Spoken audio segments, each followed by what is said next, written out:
Ini dia, ciri-ciri tanaman cabai kamu terserang hama thrips. Meskipun bentuknya kecil seperti ini, bisa menjadi ancaman yang cukup serius bagi tanaman cabai kamu. Kerusakan yang diakibatkan thrips ini adalah daun keriting serta menggulung. Pada bagian bawah, daun menjadi perak, bunga yang terdistorsi tidak berkembang normal, dan menghambat siklus pertumbuhan bunga dan buah cabaimu. Jadi jangan lupa selalu monitoring tanaman kamu dan lakukan langkah pengendalian yang tepat. Langkah pengendalian bisa kamu lakukan dengan cara kimia, yaitu dengan insektisida bahan aktif abamectin dan imidacloprid. Sedangkan secara alami, kamu bisa menggunakan Beaufuriana bassiana. Serangan dari lalat buah, yang mana lalat buah itu dia datang dan masuk ke lokasi, kemudian dia menyimpan telur di dalam buah cabenya itu, menusukkan ekornya dan bertelur dimasukkan ke dalam buah cabai. Kalau sudah ada dihinggapi atau ditusuk oleh lalat buah itu, maka dalam cabai itu akan terjadi ulat atau seperti yang dikatakan belatung gitu. Nah, itu pun untuk penanggulangannya, kalau misalkan seperti itu, kita harus jeli mana yang kira-kira sudah diserang oleh lalat buah. Nah, itu usahakan harus dipeti, harus dipeti, dibuang. ya, dibuang.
Tanaman cabai, keriting ke bawah atau sering disebut tungau.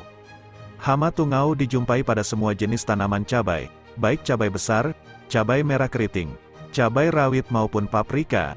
Meskipun hama tungau sangat mudah diatasi atau dikendalikan, namun keterlambatan penanganan bisa menyebabkan kerusakan akut. Serangan parah bisa menyebabkan tanaman cabai tidak berbuah sama sekali, bahkan mati. Solusinya adalah menggunakan insektisida berbahan aktif Pridaben di rolling dengan abamectin. Penyemprotan interval 3 hari sekali pada bagian bawah daun. Segera atasi apabila tanaman cabai Anda terserang hama seperti ini, menggunakan akarisida terminator dan insektisida Hiena 36 EC.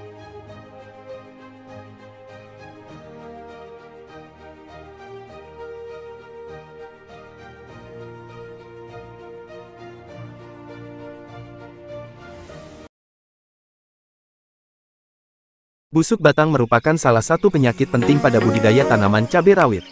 Penyakit busuk batang ini dapat menyerang semua jenis cabai, seperti cabai besar, cabai rawit, cabai merah keriting dan juga paprika. Serangan penyakit busuk batang pada tanaman cabai sering terjadi di musim hujan, walaupun terkadang juga terjadi di musim kemarau.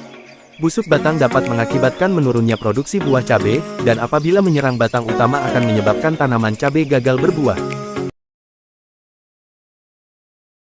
Ternyata, layu bakteri dan layu fusarium pada tanaman itu beda loh. Yuk, tonton sampai selesai untuk mengetahui perbedaannya. Layu fusarium ditandai dengan adanya layu pada siang hari sekitar jam 10 hingga jam 2 siang. Layu fusarium disebabkan oleh jamur fusarium oxysporum yang ditandai dengan adanya busuk pada bagian leher batang bagian bawah tanaman. Lama-lama berubah menjadi warna putih keabu-abuan dan menyebabkan tanaman kita menjadi rusak.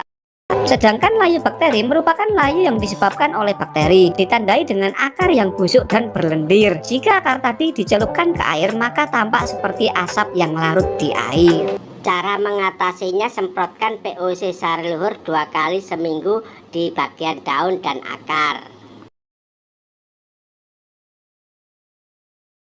Warahmatullahi wabarakatuh, teman-teman. Jadi tidak usah khawatir jika cabai kalian terserang seperti ini ya.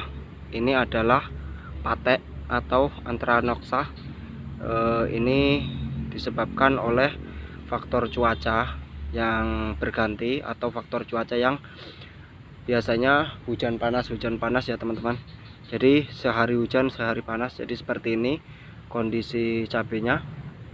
Cuman teman-teman jangan khawatir, untuk cabai yang seperti ini kita bisa mencegahnya.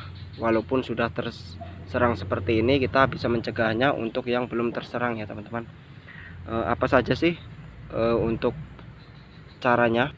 Untuk caranya nanti bisa lihat di video saya selanjutnya ya, yang part 2. Ini adalah salah satu contoh penyakit daun yang terkena bercak daun atau Cercospora. Ini bisa diatasi dengan pemberian fungisida yang berbahan aktif golongan difenoconazole atau propiconazole. Halo teman-teman, ini adalah contoh tanaman yang terserang virus, disebut dengan bule. Perlu diketahui, tanaman ini memiliki ketahanan daya tubuh yang kurang akurat sehingga mudah terserang Gemini virus.